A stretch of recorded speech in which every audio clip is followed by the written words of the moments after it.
Howdy. Guess it's time for another little walk around. All I've been getting done since finishing the exterior is painting the foils, which we got over here. They've got all the coats of paint on them now. Get this out of the way.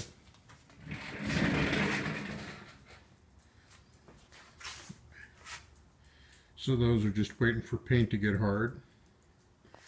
And then the other thing I got going on is I've got the primer and the first coat of finish paint on the inside. Definitely need at least one more coat to cover.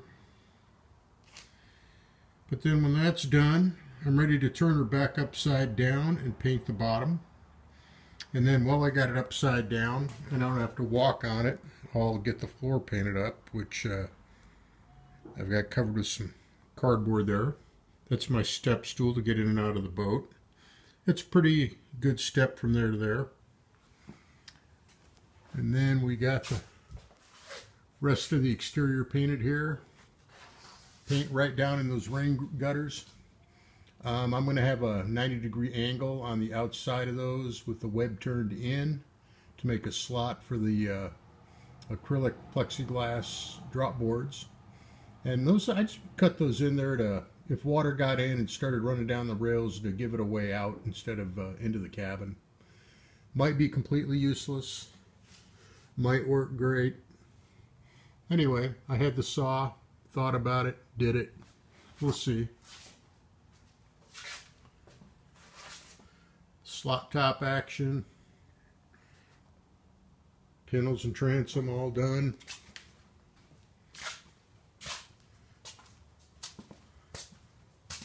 My test mast stub.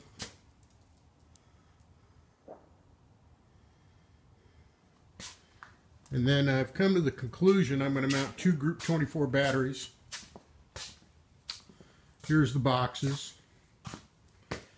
And there's no good way to mount those on mount one battery on center line. I kept wanting other stuff to be there. And then also Jim's ballast that you bolt to the bulkheads. I'd have to have some pretty short, thick ones if I broke the span with a battery box.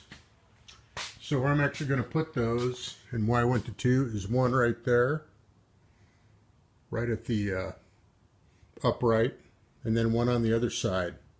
That way my conduit can come up the back side of that, right under that inner whale, and right down in here where I'm going to put a battery switch and a panel and everything set slightly into that storage cubby. That way I can easily run power to a electric kicker. With two of them, I might not even need the gas kicker unless I'm out in heavy current on the Columbia with no wind. Anyway, that's how she's coming out. Mast step down there. Access to the flotation chamber with the accidental black tube of silicone. Just have to stack stuff in front of it. She's coming along.